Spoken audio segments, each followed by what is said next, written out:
But yeah, it was fun because one of the things on the strain today was that like they gave me like 4 really small nugs, and most of the other brands have been putting like one really big nug in there because I just got a gram of each one.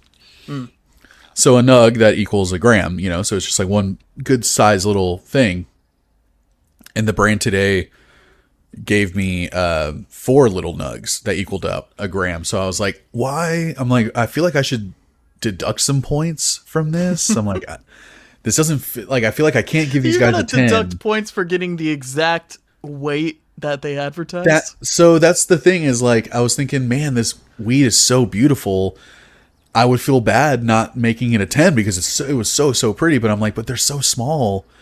Like, I don't know, because like popcorn nugs are usually seen as like less valuable in like the rec market, you know? And so like, So I asked Luis, because I knew he was watching, I was like, hey, do you think I should demote, like kind of like take away some points because of this?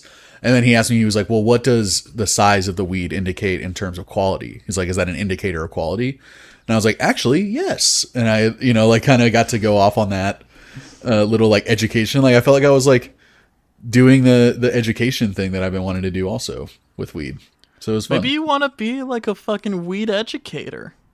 That's kind of the angle I do. I want to like talk about weed from a lifestyle perspective, but also an educational perspective. Like I want to, because there's so many misconceptions and just a lot of things that people don't know about weed. So it's like, to be a smarter consumer, I think it would be cool to like teach people that shit. Yeah, man. You should just go to the nearest like elementary school and just like try it out. Like, all right, kiddos, sit down. So this one is called Purple Haze. Everyone gather. We're going to talk about who here loves root beer floats. Everyone loves a root beer float, right? Like a nice root beer, yeah? Yeah. Well, the strain we're going to talk about today is called Root Beer Float. And it legitimately, Ash, smells like root beers. Well, shit, I should hope so. It smells like creamy root beer, and it's trippy as fuck. It was awesome. Is it difficult not to eat the weed sometimes? Sometimes. But what's great is that because I vape, it's like a lot of the smells come through in the flavor from vaping. A lot of smokers say that happens to them too, but I don't believe them. Like I smoke now and I can't taste anything. But yeah, it's pretty sweet. Like when I vaped it like smelled like pine sol and spicy cola is what it smelled like to me. And then when I vaped it, it mostly tasted like pine sol. And I'm like, oh, I love this. Then it gave me a nice high. And I'm going to take a hit of it right now. Fucking do it, my friend. We need you nice and chill for this album review. Yeah, I got to chill out. We got to talk about some great music. We're going to talk about some fast boys. We're going to talk about some loud brass. We're going to be talking about some fucking life and feelings and not killing yourself and stuff. Yeah, let's just get right into it, because that is probably one of the things we're going to talk about the most on this record. And with that said, what's up, buds, and welcome to the new episode of the Earbuds Podcast, the podcast where 2 friends talk about one album for multiple minutes. We are your hosts, Lucas, Everything Went Dumb, Indrakovs, here with Ash, Keysby Knights, Hanrahan. And today we're talking about an album that I brought to the pod, but I'm 99% sure you've heard it before I brought it up. Yes, sir. But it's one of my all-time favorite ska albums, and it is Everything Goes Numb by Streetlight Manifesto. I am pretty sure this album has become like a cult classic in ska, in the ska scene. I think saying cult classic in ska is kind of unneeded. Like it's, because it's so niche already. Yeah, just because, like, if it's ska, no one really cares about it anyway. Well, you know? Yeah, and I think yes, you're right. But it was crazy to me, like how, so I listened to ska music, like, in my most formative years, right? Like, 14 to 18 or 19. That was in the 70s? 1914 to 19. Oh, okay, gotcha. 18 or 19, yeah. First wave ska. And pre first wave ska. Pre first wave. So I was just living in Jamaica, just listening to first wave ska, pre first wave ska, and when I had an internship in New York, and I started. I remember I went to a museum and there was a sign that was like a kids' night, like kids' dance night or something, and the music, it said that the music was going to be ska that they were playing, and I was like, that's weird. Like, why are they going to play ska? Because the ska that I listened to was like just as much stupid and childish and like fun as it is kind of like heavy and a lot of times like really intricately written, right? Yeah. And so when I saw that, I was like, oh, that's weird that they're associating ska music with kids stuff. And then I started like noticing all these kid shows and kid movies and all this stuff. And like ska is very predominantly associated with this is kiddie music. Yeah.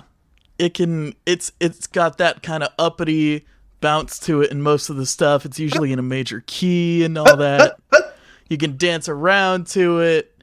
It's usually silly, right? It's usually like it's like when it's goofy. Meant for adults or teenagers, it's still silly music for the most of the time. Yeah. And so like, I don't know. That's why there was that ska band that was like the Disney house band for Suburban so long, Legends, right? Yeah, Suburban Legends, and fucking love them. Like used in like my girlfriend describes ska as something that sounds like the AFV theme.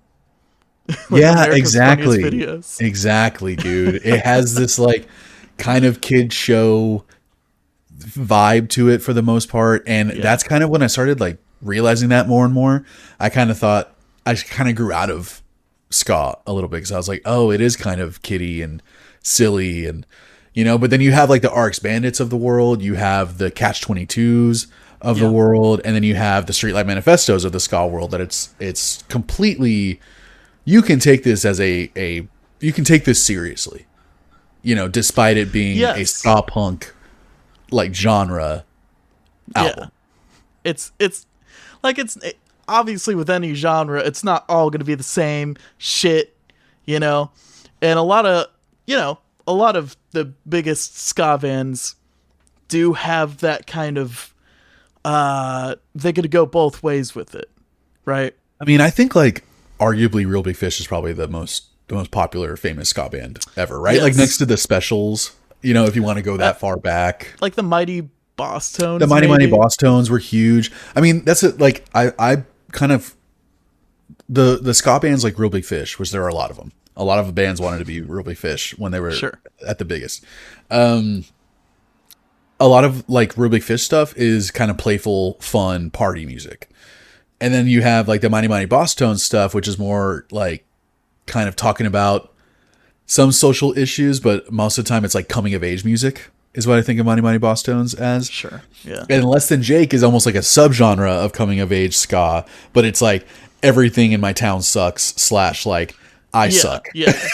type of like that type of lean.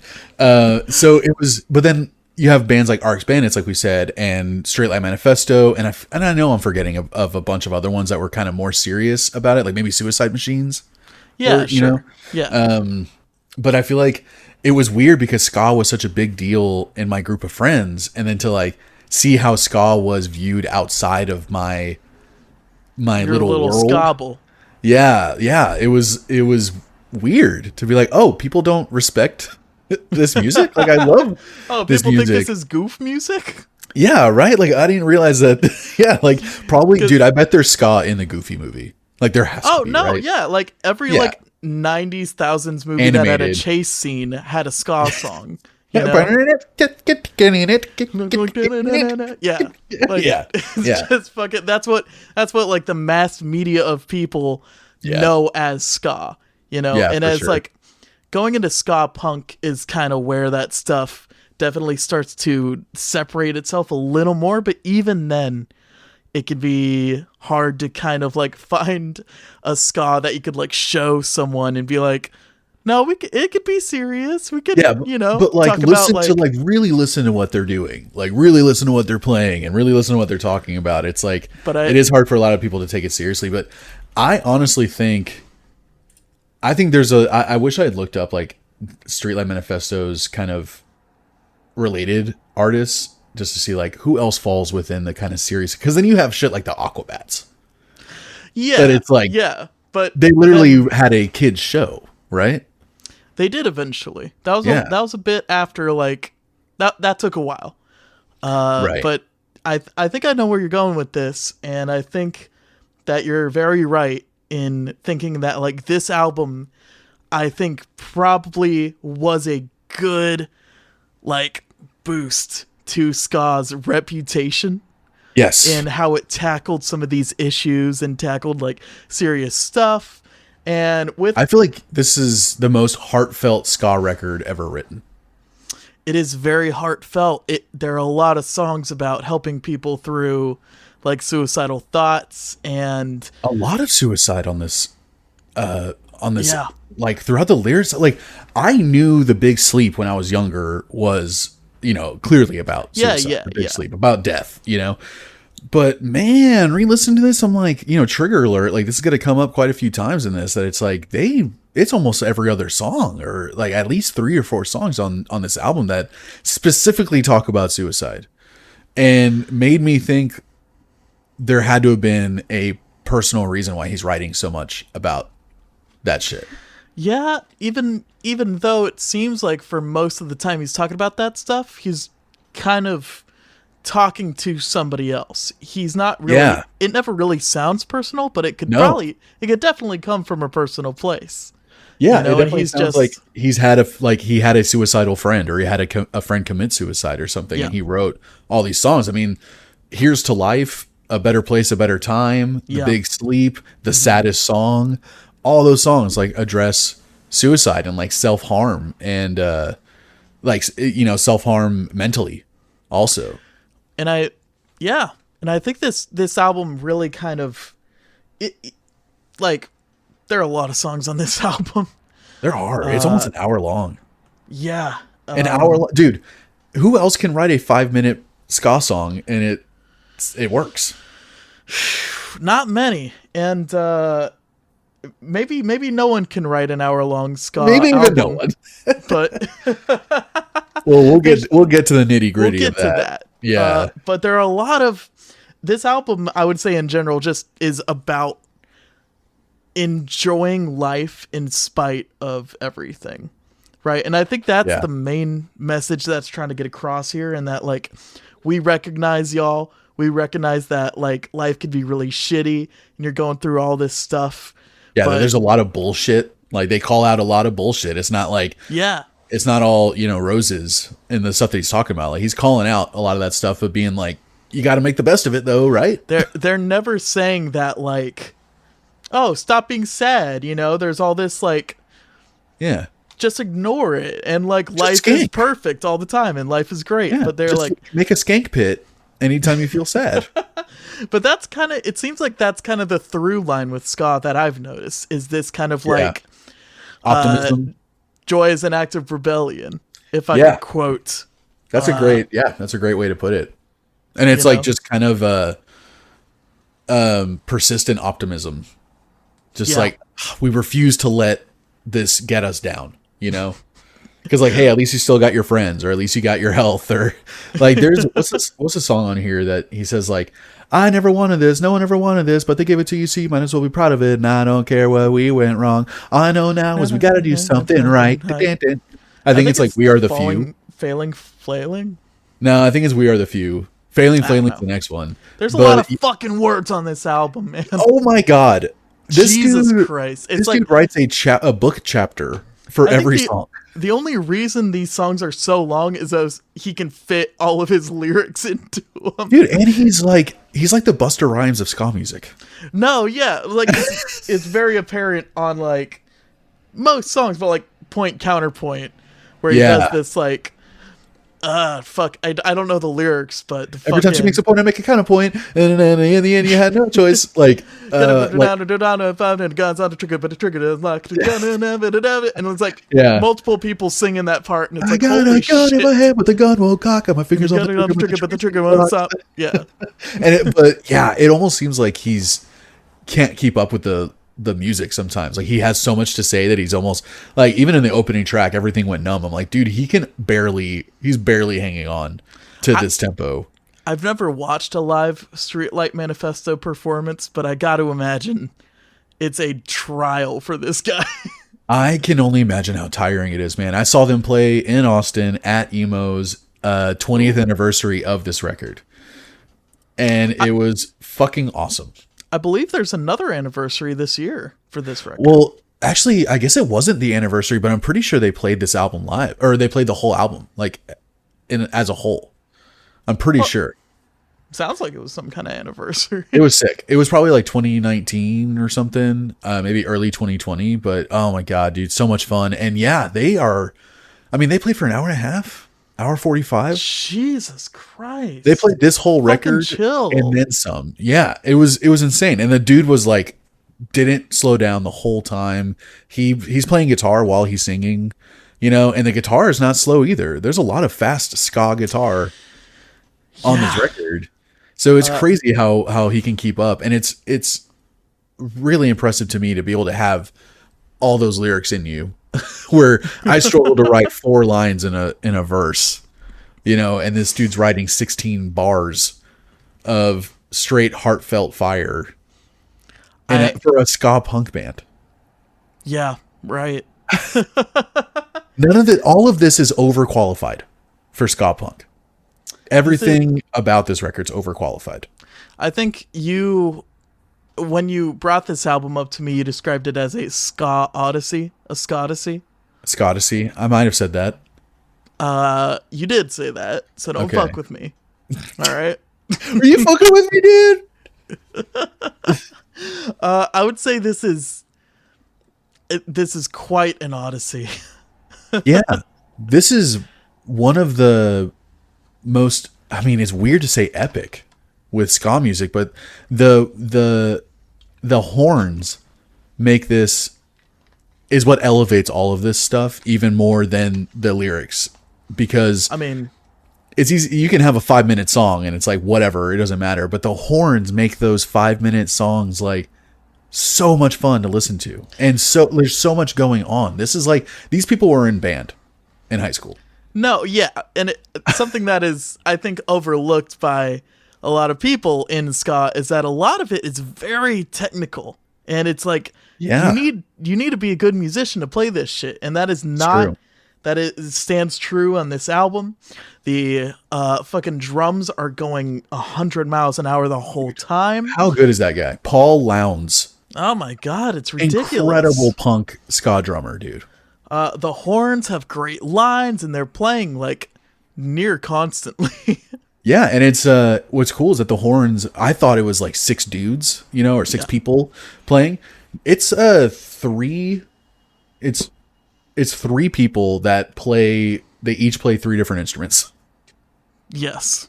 Sure. So yeah, one guy plays like alto sax, clarinet, and saxophone, and then there's trombone, trumpet, tuba, and then there's saxophone, baritone, saxophone. Oh my god. Like, and I love that. Anytime they use the baritone saxophone, it's like my favorite part of any song. I, as a fucking novice in the brass industry, didn't know. You don't know which one that is? I couldn't really tell the difference. I thought it was the same instruments the whole time. No wonder you never fucking let me get a baritone sax player for our band. Because you're like, listen, I don't know what that is, nerd. I stopped you, bro. I actively stopped you from getting. You physically stopped me multiple times from doing that. Yeah, well, I don't trust brass, and you fucking know that, and that was in the contract, so you can't complain. My dad played a lot of saxophone growing up. I'm kind of scarred. Don't ask. Baritone sax is like in the beginning where it's like that. Baritone is the really low saxophone, so it's like it's like the tuba of saxophones. Yeah, and it's the coolest sound. And those 3 guys alone, just they elevate this to this level of like, no ska band should have horns this good. Like, to be this technically good from a jazzy, classical, almost world music perspective at times too, because like they have this on certain songs, they have this like really interesting like Eastern inspired melodies. in their horns and in the music. Do you have? Can you like name one of those songs off the top of your head? Yes, I fucking can. Let me just look it up. Hey, just hold on. Just hold on a second. Well, while you're doing that, it is the 20th anniversary of this album. Yeah, it is. This year in 2023. So that's fucking Crazy. Wild. It's crazy. And it, we've been saying all these great things too, but there is a level. I got to give some criticism to the production. Well, if we're gonna get into that, I think there are only a couple times on the record it happens, but when it's just drums, guitar, and bass, you can tell that there's like, it's a very thin production, especially on the guitar. It's thin is exactly what the word that came to mind for me. Yeah, and it might just be my earbuds, but I can't. No, it's not. It's always been this record, and I never understood why they were okay with that, because a lot of that to me is a rollover from Catch-22. So I don't know if you ever listened to the Catch-22 record Keys Be Nights that came out in like 1999. I probably have once. I think you've heard the Streetlight. I definitely have. Redo of it, right? Yeah. Okay. So I don't know if you know that story. I don't. What is the story? I know there's more to the story, but I can't find any fucking information about it. So these dudes are keeping their business, which I respect. But I know that there's something that happened here, because Keys Be Nights was the first Catch-22 record. Catch-22 had the same vocalist, and oh my god, and I think they had like the same drummer, and I think one of the same horn players. And for some reason, after Keys Be Nights, they left. So Catch-22 continued on, and for some reason were able to keep playing the songs that Thomas had written for Keys Be Nights, like as their own, and Thomas couldn't play those live or something. Like he wasn't allowed to play that music. It was like the rights of probably the label. So because the label owned it, the band was on the label, Catch-22, they probably were able to continue playing those songs. But I remember that being like a controversy in my, in the punk world or ska world a little bit, that it's just like, god damn, they don't even have the same singer and songwriter, and they're still playing all his songs and like making money from them, which is kind of bullshit. There's even a line on this record that says, if you hate me so much, then stop singing my songs. So I know there's something there. Yeah, right. But one of the things that stood out to me a lot about Keys Be Nights in a bad way was the production also. And it was the same thing. The guitar and the drums sounded like dog shit, especially the distorted guitar. Like, sounded horrible. The drums sound fucking fantastic on this record. I disagree. I think the drums are super tinny and hollow and thin. But they sound better than Keys Be Nights. I just don't. I'm like, you all could have made these sound better. Like they could have made them sound better. And I think the same thing with the guitar. Like the guitar doesn't sound that much better from Keys Be Nights to Everything Went Numb. And I'm like, why are you doing the same production? Like you could probably afford better at this point. Well, who fucking knows? This is their first record, right? Streetlight Manifesto. Yeah, this is the first record, and it came out on Victory Records. Is it just me, or I couldn't hear the bass this entire, like all the times I've listened to this record. Oh, that was just you, man. I heard the bass really well, but I also have the EQ. I fuck with the EQ on my Spotify. Yeah. So that might have pumped up the bass a little bit, but yeah, I heard the bass pretty clearly on most songs, and I wanted to call out the bassist too. Let me fucking get his name. Josh Ansley. He played, talking about how different the horns were and how unique they are to, ska music and what they were doing. Like I thought the bassist Josh had really interesting bass work on a lot of the songs. Not a traditional ska bass playing at all. Really? Yeah, especially during some of the distorted parts. He was really fucking rocking during some of those like more metally kind of hard rock moments throughout the album, you know, like Yeah. I wish I could have heard it. Yeah, he was Damn. right on there, and he was there with the drummer too, because the drummer pulled out fucking double bass at random Yeah, times, yeah. like fucking rocking out on that one part. You know, where else are you gonna hear double bass and a fucking trumpet? Like, come on, Only here, baby. only here. Fucking Streetlight Manifesto. But everyone in this band is just super talented.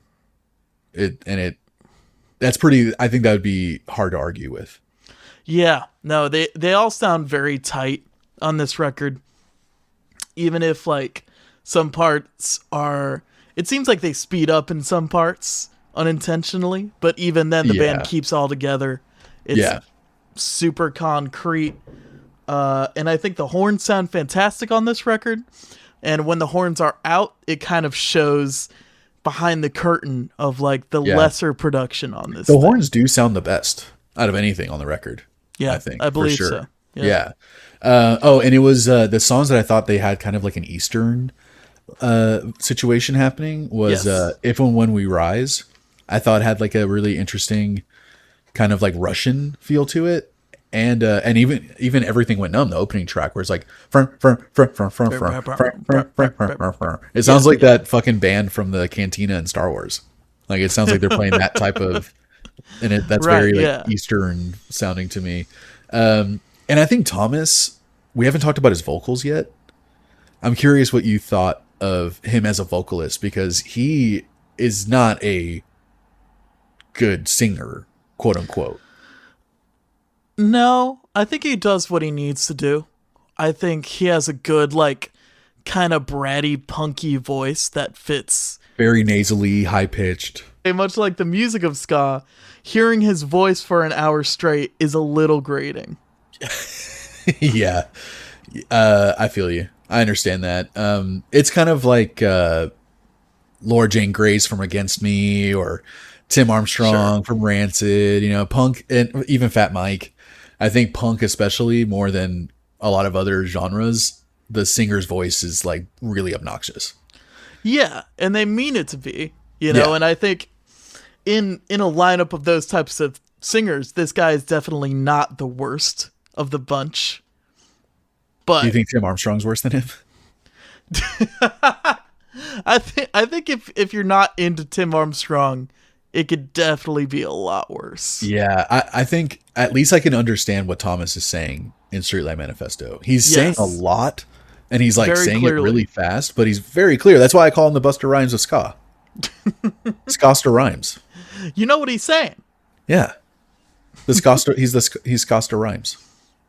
Yeah, very nice. I want to make sure you heard that. No, yeah, thank you. Okay. I heard it, but I'm glad I could hear it a couple more times. I was like, hey, you heard my funny joke, right? No, joke landed.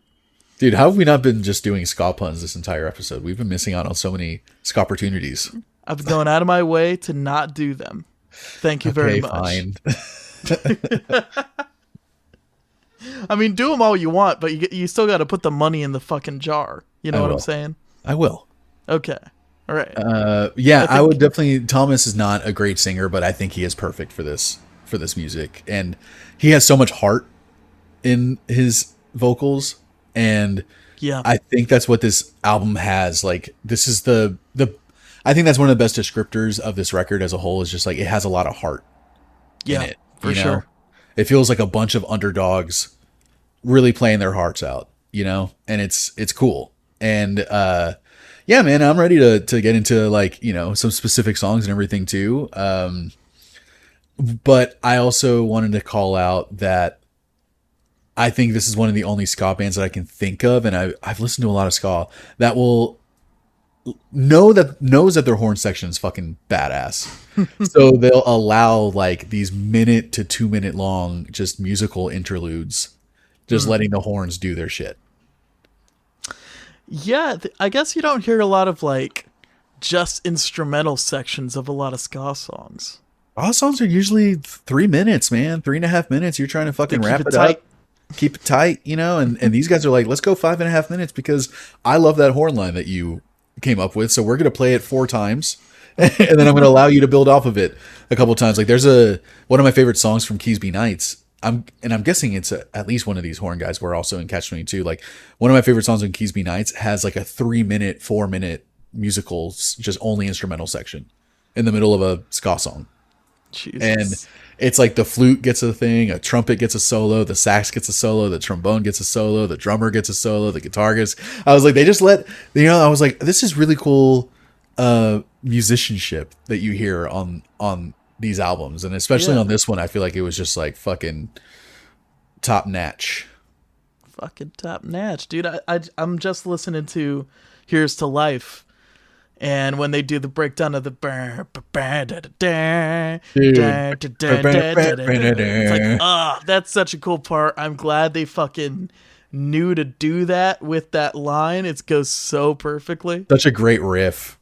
Such a great riff. And something I noticed listening to this album too, that they have a lot of like what do you call it? Like plays. They have a lot of like things that they do a lot. Like little tricks that they do, little transitions that they do a lot in their songwriting. Like there's always that little, they do it a lot in a lot of songs, and it makes the songs all sound very similar when you start picking up on it. But they do that little like extra half measure roll at the end of something, and then get into the verse. And it's always kind of a breakdown that lasts like another extra measure or half measure, and then they go into something. And I'm like, wow, they do that in a lot of songs. It's like they have a lot of similar.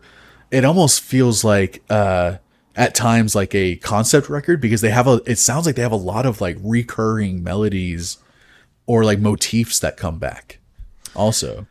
Yeah, and I think that is also boosted by recurring phrases that appear in the vocals. Like Everything Went Numb is a line that comes again and again and again throughout the album. Yeah. With similar concepts throughout songs in similar lines.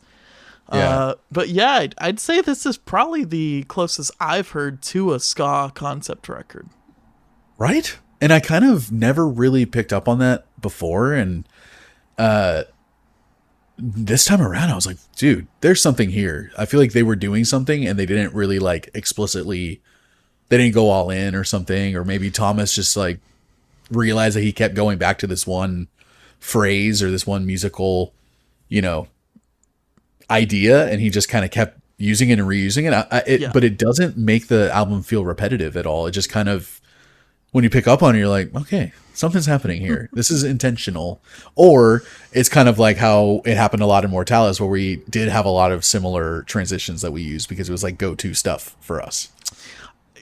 I don't think I've ever told you this before. What? I was waiting until after our unreleased EP had dropped to tell you guys this.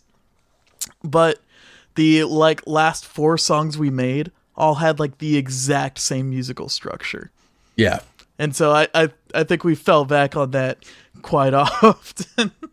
I realized that like when I was listening to Chupacabra one time, I was listening to Bring All Your Fire, Bricks, and another one where we use that like transition or riff in I think all 4 of those songs. Well, look, musicians and artists have their tropes that they like to do. They have their things that they fucking enjoy, they want to hear in their music. Yeah. That's what makes them artists. That's what makes them unique. Streetlight Manifesto has the same shit. Yep. But they are able to do enough stuff different that it doesn't feel stagnant. Though, if you are not critically listening to the music, it can feel extremely stagnant. Yeah, no, it's definitely like you have a little bag of tricks. That's the phrase I was trying to think of. Can I say, you look so much more handsome like this. Standing up? You are such a handsome man. I know, man. Thank you. I know. My camera's over here. Paching, paching, paching. Oh, paching.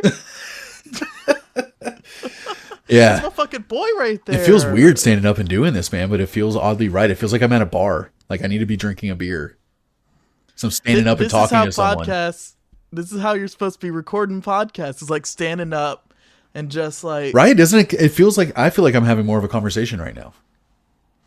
Maybe I'll try it next time. I'll just find like I'll get a big old stack of books and just raise my mic stand. Oh. Yeah. Well, I don't think you need to do that and all that. Yeah. Anyway, that was the phrase I was trying to think of, was bag of tricks. Like I feel like Streetlight they have their bag of tricks, and they go back to it frequently on this record, but it doesn't ruin it or get annoying or anything. It was just something I noticed that I never picked up on before. And I've heard this album 50 times. Probably more. Well, I say we get into our fucking next segment. I don't know if we're doing the songs or the ratings. You pick. Let's do the songs. Okay. So we're going to talk about our non-honorable mentions and our choice nugs, are some of our favorite songs, and then our two favorites. That's right. Yes, sir. I want to just go ahead and just say, for the most part, they're all honorable mentions for me, because I don't think there's a bad song on this record.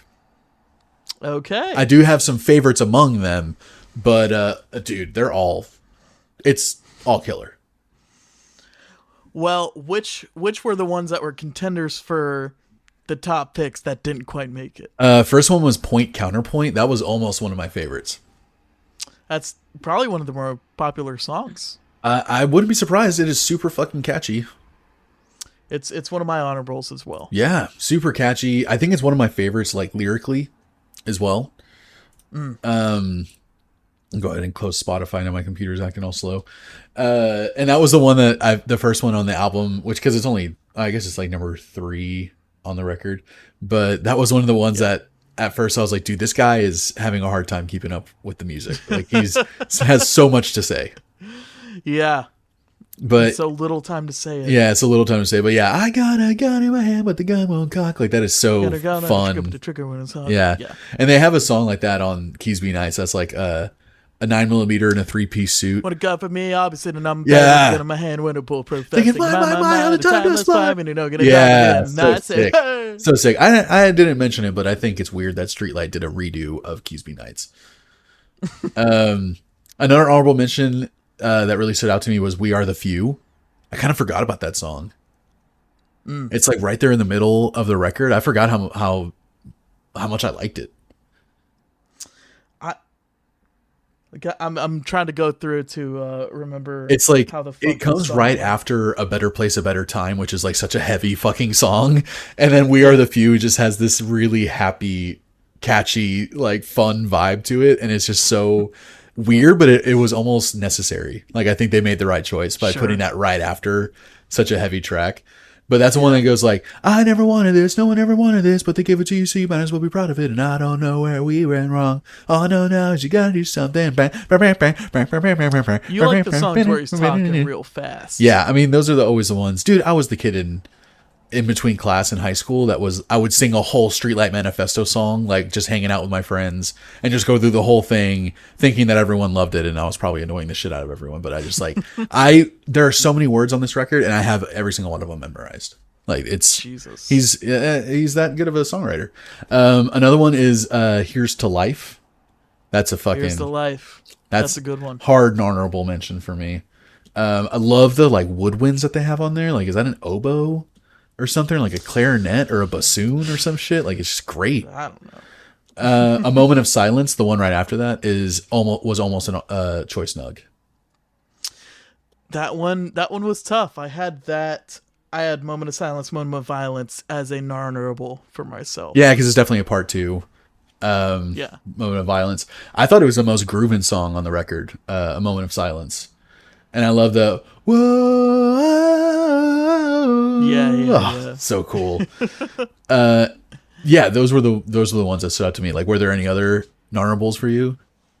For me, I thought The Big Sleep was good. Yeah. And did I have any others on here? No, I think those were my favorites as well for the most part. Well, The Big Sleep was one of my choice nugs. Oh, well, let's talk about it. Man, as heavy as that song is, it always gets stuck in my head when I listen to it. There's 2 super fun, epic parts in that song, and they're some of my favorite parts of any ska punk song. And it's like, What are those parts? the parts where he's like, me and Mr. Dylan on the ride home, we had a heart to heart about life. Like that whole section. Yeah. And then the part at the end where it's like two soldiers on the battlefield, survivors of the war. They aimed at one another while their mothers begged the Lord, if you're listening, I'm missing him. Like, that sounds like a musical, first of all. And Sure. it's so heavy, and it just adds so much to like just this song about death, just about death in general. And it's just like, it's so sad and so heavy and so real, especially in the context of ska punk music. And it's just such a standout song for me, I think, in the genre in general. Yeah. Do you think it was a good closer? I forgot that it was the closer. I was surprised. I thought there was another song after it, but I think it was because of how just like epic it is. Just how intense the lyrics are, and it's just a great song. Yeah, if not just thematically, they do have, it is a very dynamic song all throughout. And how does it end there? It ends with a big explosion of trumpets and group vocals and everyone basically going all out at the end. Yeah. It is a good way to end the record, but I forgot. I honestly thought that there was another song after that. So it did throw me off a little bit that it was a closer. It just like they hit that last note and you were like, yeah, I like opened up my a lot of time between these two. Yeah, I like unlocked my phone and I was like, oh, okay, what's the name of the next one again? I'm like, oh shit. Like, weird. It was just this instinctual thing. If you're gonna talk about the last song, I'm gonna talk about the first song. Dude. It's essentially an intro track to the record. I would say it is exactly that. But I mean, like, it song. feels more, it doesn't feel like a full song. A full song. In that way, you know, like, because there's so little singing in it that it's kind of, it almost sounds like an intro track, not like in the sense of it's the first track on the record, but it's like it's introducing the record is what it felt like to me. Sure. It is putting a lot of itself on the brass players' backs. Yeah, it almost Kind is of just like, between okay, those. like it's almost like this is what this is going to be like, guys. And it's a quick 2.5 minutes. I think it's also the shortest track on the record. Next to maybe after A Moment of Violence. Moment of Violence, yeah. Yeah, for sure. That being said, though, I fucking love the like ski mask check. Shut up, check. Everything about it, check. Yeah, So fucking, good. It's so fun. Dude. So hype. Yeah. Yeah. I love the, I mean, throughout this whole album, the brass section is fantastic, but especially on this song, they're bringing it again and again and again. And honestly, 3 minutes is kind of how long a ska song needs to be. Is this is that the song that has like the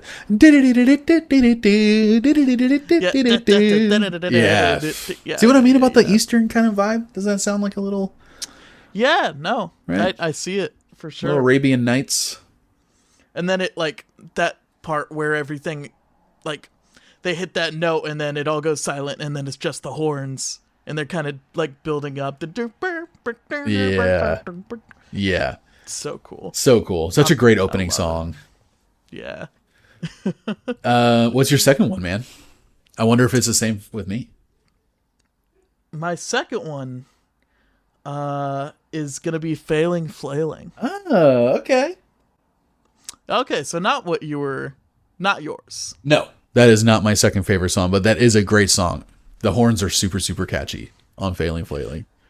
Yeah, it has that like kind of almost Russian line at the beginning. Yes. I love how long they made the intro too. They're just like, yeah, fuck it, 1.5-minute intro. Yeah. Yeah. It's too good to not. And the drummer made that intro like interesting too, because he does like 3 or 4 different things. Yeah. I like when he brings it back down and just like did it,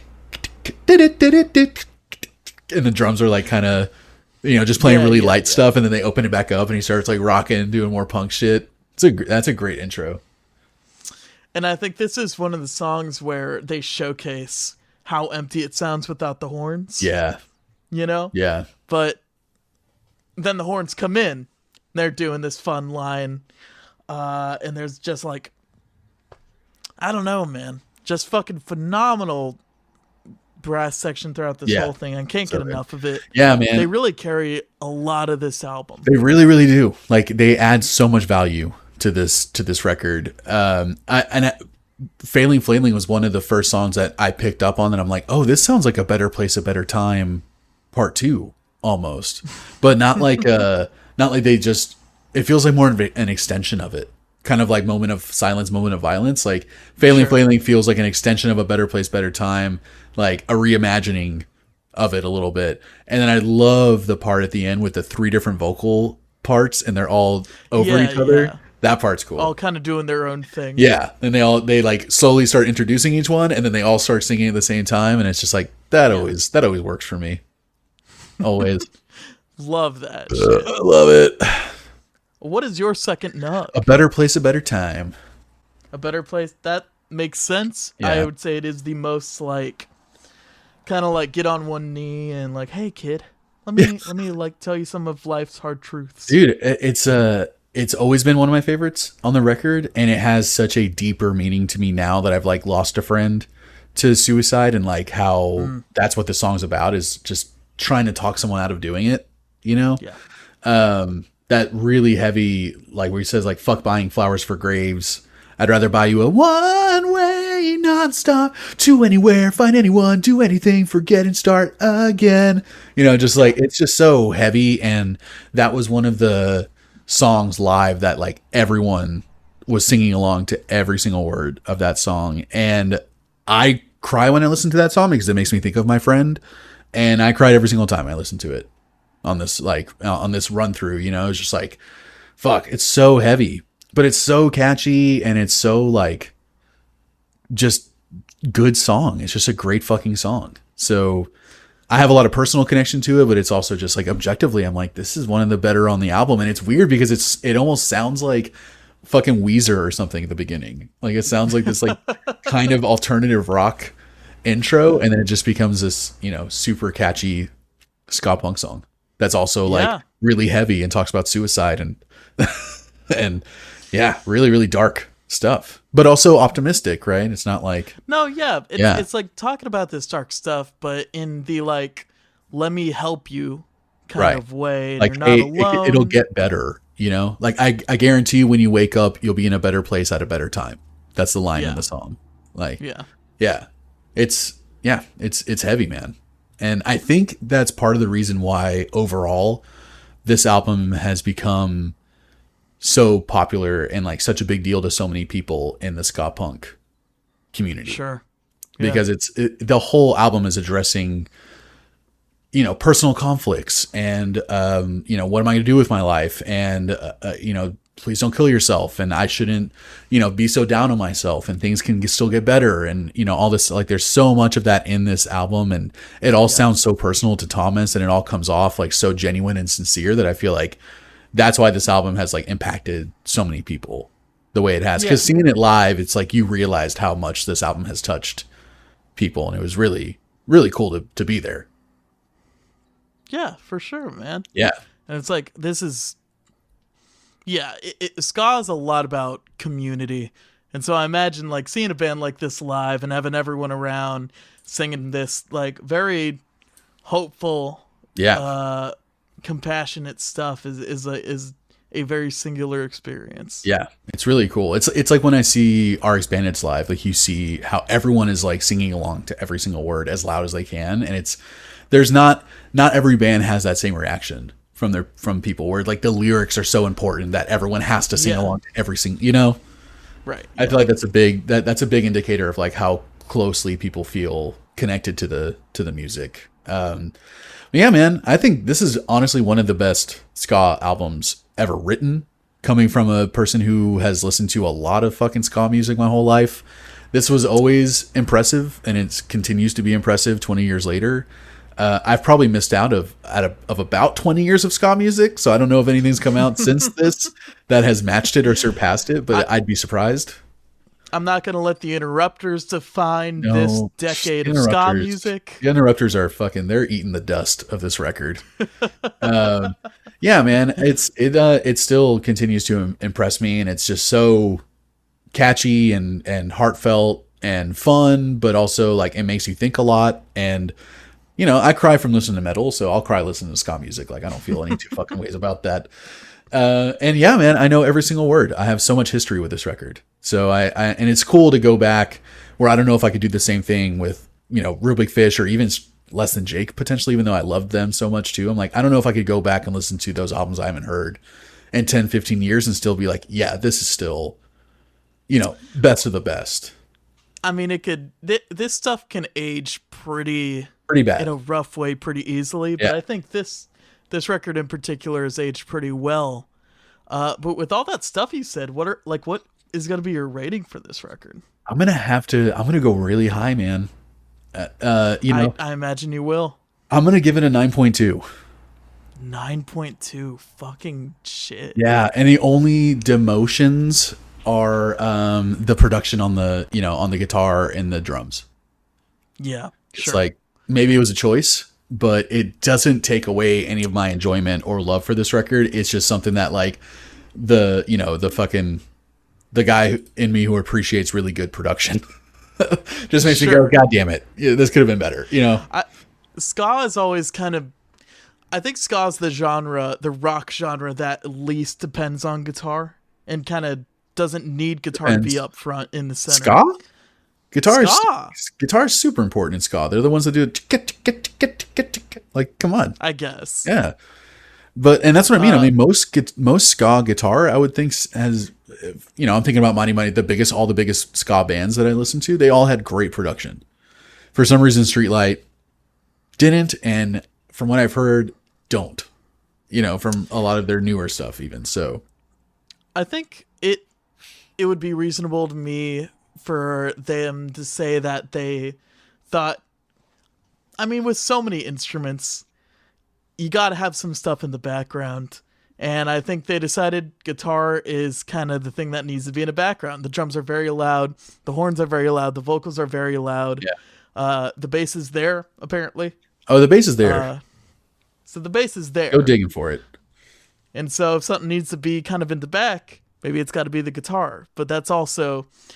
I wished in those moments where it was just guitar and bass and like nothing else, I wish they could have amped it up a little bit and filled the space a little better. Yeah, I agree. It sucks that you didn't pick up on the bass because those parts that I think that you're talking about on my end were beefy because the bass was loud on those parts.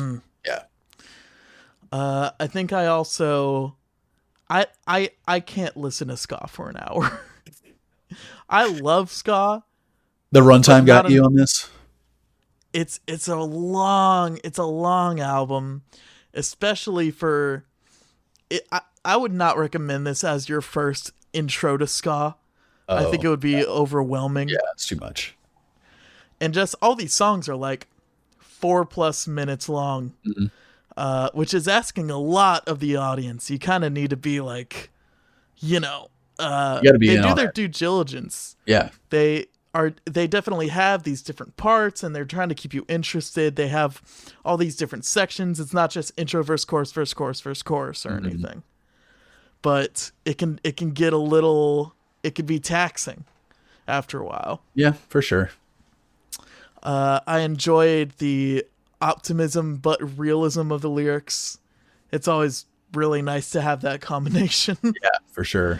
Because it could be hard to find. I loved how the drums sounded on this record. That's where you and I differ a little bit. Surprised. But with all that being said, as someone who is... I mean, I say I'm a big ska fan, but honestly, I don't listen to it often. I'm kind of just a poser. You're a casual. I'm a casual. Yeah. You know? Yeah. And I do enjoy Keysby Nights more than this record. Okay. But I think this record deserves a lot of respect. If you're going through the top 10 albums you need to listen to in ska, this is on there for sure. Yeah, I totally agree. So I'm going to give this one this rating is going to sound maybe criminal to you. It's going to sound harsh because of my 9.2. Yeah, but I'm going to give this one a 7.4. Okay. And I don't... Son I of was a like, bitch. you motherfucker! Can't believe you. Come on, what do I need to do? But I think it's a great fucking record. Don't start on it if you're trying to get into ska. Start Agreed. on something a little easier.